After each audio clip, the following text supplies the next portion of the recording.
एक समय की बात है। एक राजा की 12 सुंदर बेटियां थीं। राजा ने देखा कि हर सुबह उनकी जूतियां घिसी हुई मिलती है, मानो वे रात भर नृत्य करती हों।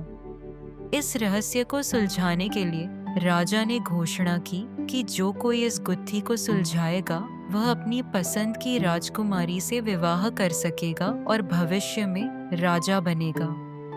लेकिन असफल होने पर उसे मृत्यु दंड दिया जाएगा।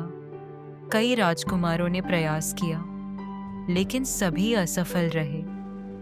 एक दिन एक सैनिक जो युद्ध में घायल होने के कारण सेना छोड़ चुका था, राजा के नगर की ओर चला।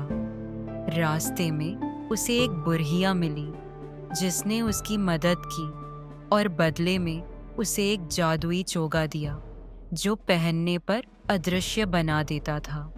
साथ ही उसने सलाह दी कि वह राजकुमारियों द्वारा दिया गया शरबत न पिए और सोने का नाटक करे। सैनिक महल पहुंचा और राजा की चुनौती स्वीकार की। रात में सबसे बड़ी राजकुमारी उसके लिए शरबत लाई, लेकिन सैनिक ने उसे नहीं पिया और सोने का नाटक किया।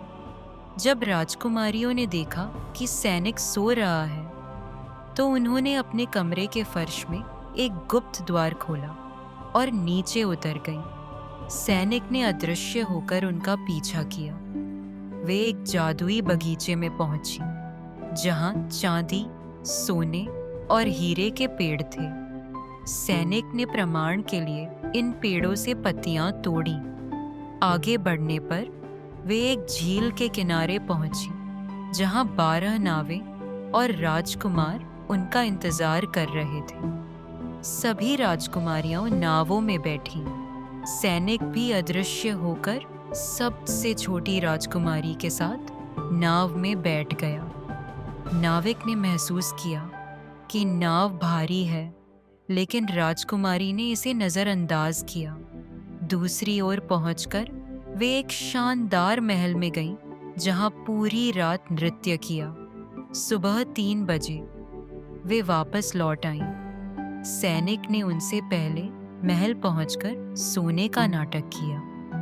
अगली सुबह सैनिक ने राजा को पूरी घटना सुनाई और प्रमाण के रूप में चांदी, सोने और हीरे की पत्तियां प्रस्तुत की। राजकुमारियों ने सच स्वीकार किया। राजा ने वादा निभाते हुए सैनिक से पूछा कि वह किस राजकुमारी से विवाह करना चाहता है। सैनिक ने सबसे बड़ी राजकुमारी को चुना और उनका विवाह संपन्न हुआ। राजा ने सैनिक को अपना उत्तराधिकारी घोषित किया और वे सभी खुशी खुशी रहने लगे। Thanks for exploring with Kids Crew. For more videos, subscribe our channel or click on these links.